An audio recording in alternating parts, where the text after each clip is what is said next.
अब पहले ना जब गर्मी आती थी ना तो मैं बहुत ही ज्यादा खुश होता था यार, क्योंकि आखिरकार स्कूल की छुट्टियां जो हो जाती थी। क्योंकि मेरा स्कूल नहीं था यार तुम्हारे स्कूलों की तरह कि मैं अपने दोनों पैर चौड़े करके ऐसी की हवा लूं और मस्त से 5 घंटे कट जाए स्कूल के अंदर ही। इधर तो पंखे के ही ठिकाने नहीं थे यार। था एक पंखा, लेकिन वो साला खुद ऐसी हवा दे रहा होता था कि उसी को पता नहीं चल रहा कि वो हवा भी दे रहा है कि नहीं दे रहा। पता नहीं वो पंखा भी प्रिंसिपल को दहेज में ही मिला था, तभी इतना फास्ट ही चल रहा था वो। इधर सर मैडम खुद ही वो 10 वाली टेस्ट कॉपी में जिसमें उनके होनहार बच्चों ने 10 में से 10 मार्क्स लाए थे उससे हवा कर रहे होते थे।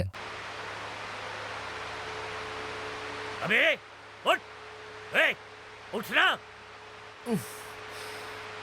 क्या गजोदर चकाचक। और इतनी गर्मी में भी स्कूल का प्रिंसिपल बच्चों की ले रहा होता था। क्या रे, लेटरिन साफ करने के घसे हुए ब्रश तेरे को कितनी बार बोला है मैंने? बकाया फीस कब भरेगा तू? 2-3 साल पहले की नहीं भरी तूने तो। तेरी वजह से मैं 2 साल से एक ही ऐसी में घिस रहा हूँ दिन। अरे सर क्लास में तो पंखे भी नहीं है। लीजिए मेरी मम्मी से बात कीजिए आप तो फीस की। अरे हाँ हाँ मैडम जी, कब फीस भरेंगी आप? फिर वही बात। अरे मास्टर जी, हर साल अपने छोरे को आप ही के यहाँ पे तो भेजती हूँ मैं। अगर ऐसा है तो चलती हूँ मैं तो फिर दूसरे स्कूल में जमा करने उसे। अरे सर ऐसा कैसा? इतनी सारी फीस कौन भरेगा फिर? अरे मैडम ठहरिए, क्या कर रही हैं आप?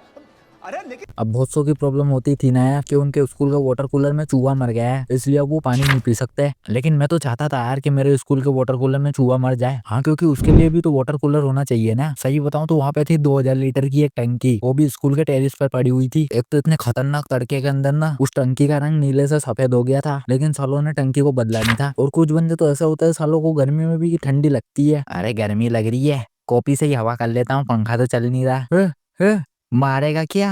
तेरे नाटक बंद कर ले, नहीं तो मैं नहीं बताऊंगा तुझे अगले पीरियड में। बेटा मैथ्स का है, ये लेंडी इसकी माँ की। तेरी माँ मर गई क्या?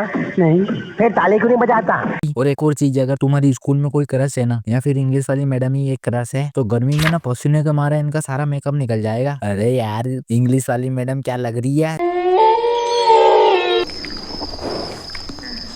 और एक बार ऐसे ही बचपन में जब छोटा था ना, तो गर्मी में रिलेटिव के यहाँ पे शादी में चला गया था। और वहाँ पे ना रात को मेहमानों से ज्यादा तो मच्छर आ गए थे और रात को वहीं पे सोना था। अब सालों ने मुझे एक खोपचे में घुसेड़ दिया था जहाँ पे हवा भी नहीं आ रही थी पंखे की तो सोने के लिए। क्योंकि उस टाइम पे अगर मैं कूल बनने जाता और कहता है कि मैं अकेले में सोना चाहता हूँ, वो मुझे ना एक सपेटा दे के भगा देते। और उन्होंने पंखे के नाम पे एक वो पंखा लगाया था जो की इधर उधर घूम सकता था। वो साला पंखा मेरी तरफ हवा छोड़ के सब जगह दे रहा था हवा। सारे नींद के मजे ले रहे थे और मैं मच्छर कटवा रहा था। और मेरे पास में एक डोकरी भी सो रही थी थोड़ी सी दूर, वो भी अपने आखिरी के दिन काट रही थी। अब इस बड़ी सी समस्या से मैं परेशान हो गया था और मच्छर साले इनकी मैया बहन कर रहे थे। तब उस टाइम पे मैंने जुगाड़ लगाया और उस पंखे को अपनी तरफ घुमा लिया था और उसे दीवार से टकरा दिया ताकि वो घूम ना पाए। अब आधे घंटे तक तो उसने मजे बांध दिए थे, लेकिन आधे घंटे बाद साला वो बंद हो गया है। और इधर ये सारे लोग आराम से सो रहे थे, इनको तो हवा भी नहीं जा रही थी। पता है क्यों? क्योंकि ये पंखे की आवाज ही सुन के इनको ऐसा लग रहा था कि पंखा चल रहा है और हवा लग रही है। लेकिन जैसे ही पंखा बंद हुआ सारे जाग गए थे, सिर्फ मुझे छोड़ के। क्योंकि अगर मैं जाग जाता और तो ये सारे मेरे माथे आ जाते हैं, क्योंकि पंखा मेरी तरफ ही घूम के बैठा हुआ था। इधर वो डोकरी वो भी जाग जाती है। और वो डोकरी ना गर्मी के मारे स्प्रिंग की तरह हो गई थी। वो नहीं होता जब हम स्प्रिंग को खींच देते और उसे फिर लंबा करने के बाद छोड़ देते हैं और जैसे वो पिचक जाती है, उसकी हालत उसकी जैसी हो गई थी। और उसके ऊपर से एक बंदे ने साले ने फ्रिज का पानी पिला दिया उसे ठंडा। कौन मारना चाहता है मुझे? हाँ? कौन मारना चाहता है? आओ, है किसी में हिम्मत? यो सालो मरवाएगो, अबे यो मरवाएगो। क्योंकि अगर वो डोकरी सुलट जाती ना तो पता नहीं मेरे माथे चढ़ जाते सारे लोग। अब सही बताऊं तो मेरी आधी गर्मी ना कूलर के अंदर पानी डालते डालते ही निकल जाती है। और मोहित के घर में तो कूलर भी नहीं था पहले, एक पंखा था जो कि 3 लोगों के बीच में था, वो भी साला गर्म हवा देता था। एक बार तो साले मोहित को गुस्सा आ गया था क्योंकि उसे कूलर लेना था नया, तो उस हराम के ने अपने घर का सारा खाना कुत्तों में फेंक दिया। उस दिन तो मोहल्ले के सारे कुत्तों में खुशी की उम्र सी आ गई थी। भाव भाव, अपने इधर इतना बड़ा दानी कौन आ गया है यार? लगता है कोई रॉयल परिवार से है। अब गर्मियों में ना एक और काम होता था यार कि लोंडे है ना आराम से सो भी सकते थे, लेकिन बहुत से बंदों के नसीब में ये भी चीज नहीं होती। क्योंकि तुमने एक चीज नोटिस की होगी कि जब भी तुम गर्मियों में सोने जाते हो और जैसे ही अच्छे से नींद आ रही होती है, उतना में ये एक पता नहीं कहां से मेहमान आ जाता है। अब मेरे जैसे गरीब बंदों के घर पे सिर्फ एक ही कूलर होता है और फिर वहाँ पे मेहमान आ जाते हैं अपनी 7.5 लगाने उसके ऊपर।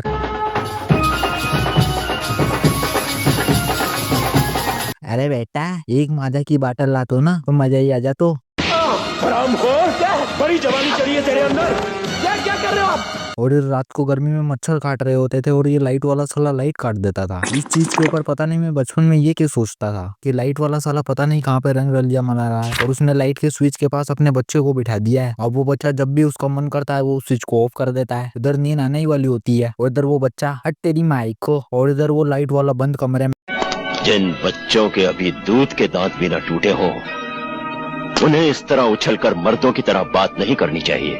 और गर्मियों में ना तुम दोपहर में बाहर भी नहीं निकल सकते घर के, क्योंकि बाहर चल रही होती है खतरनाक सी लू। लेकिन जब मैं छोटा था ना तो कुछ मेरे भड़वे दोस्त ऐसे दोपहर में मुझे क्रिकेट खिलाने ले जाते थे, और अगर मैं उस टाइम पे मना कर देता ना तो साले शाम को नहीं खिलाते थे, क्योंकि मेरे खुद के पास नहीं था यार गेंद और बैट जो कि मैं उनके ऊपर ऑर्डर चलाता। कहो तो बाल कटवा दो, जीन्स पहन कर आऊं, टी शर्ट पहनकर माइकल जैक्सन की तरह तुम्हारे सामने डांस करके दिखाऊं मैं। और इस टाइम पे मैं धर्म संकट में पड़ जाता था कि जाऊं कि नहीं जाऊं, और ऐसे तड़के में खेल खेल के लू अलग लग जाती थी और हालत एकदम जली हुई रोटी की तरह हो जाती थी। अब होगा लेटरिन के अंदर T20। और इसके बाद एक चीज होती थी कि लू लगने के बाद ना सभी की मम्मियां कपड़ा धोने का साबुन लगा देती थी। उसके बाद नींद एक नंबर आती थी यार। 10 साल आधे से ज्यादा बंदे अपने बंदियों के साथ गर्मियों में वाटर पार्क घूमने जाते थे, भले ही उस वाटर पार्क में लेंडाती रहो लेकिन जाते तो थे। लेकिन बचपन में तुम्हारे साथ भी ऐसा ही होता होगा कि इधर बर्फ के गोले वाला अपनी टोपी उल्टी करके गाड़ी हवा में उड़ा रहा है, और तुम्हारे घर के सामने वो बड़ा वाला भोंपू बजा रहा है और तुमने उसे रोक के रखा है क्योंकि तुम्हारे पास सिर्फ 1 ही रुपया है और गोला तो 2 रुपए में आएगा। उधर 1 रुपया वो मिल ही नहीं रहा है साला। घर के सारे चाय पत्ती के डिब्बे खाली कर दिए, बिस्तर के नीचे भी देख लिया, लेकिन वो 1 रुपए का सिक्का अभी तक नहीं मिल रहा, और इधर वो गोले वाला चला गया है।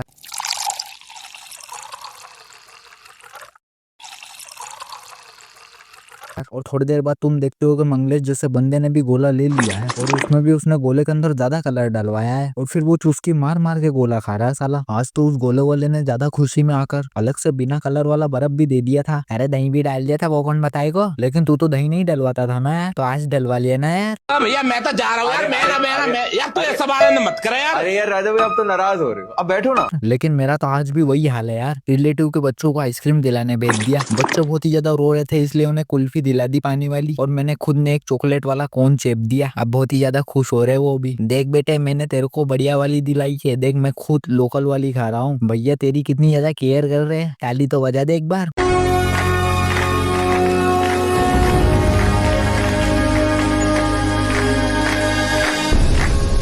और पहले ना एक एड बहुत ही ज्यादा गर्मियों में आता था टीवी पे डर्मी कूल पाउडर लगाने का, और एक तो उससे पहले ना आज तक मैं ये साला संथोल वाली साबुन से नहाया ही नहीं यार। पता नहीं कैसा लगता होगा इससे नहाने के बाद, बर्फ की सिल्ली तो नहीं जम जाती होगी। ऐसा ये डर्मी कूल का पाउडर का डब्बा मेरा दोस्त बंडिया ने उसके बचपन में किसी की शादी में लगा लिया था। साले ने पूरे शरीर पे डब्बा ढोल लिया था। अब वो पाद भी रहा था तो उसके पिछवाड़े से डर्मी कूल पाउडर निकल रहा था।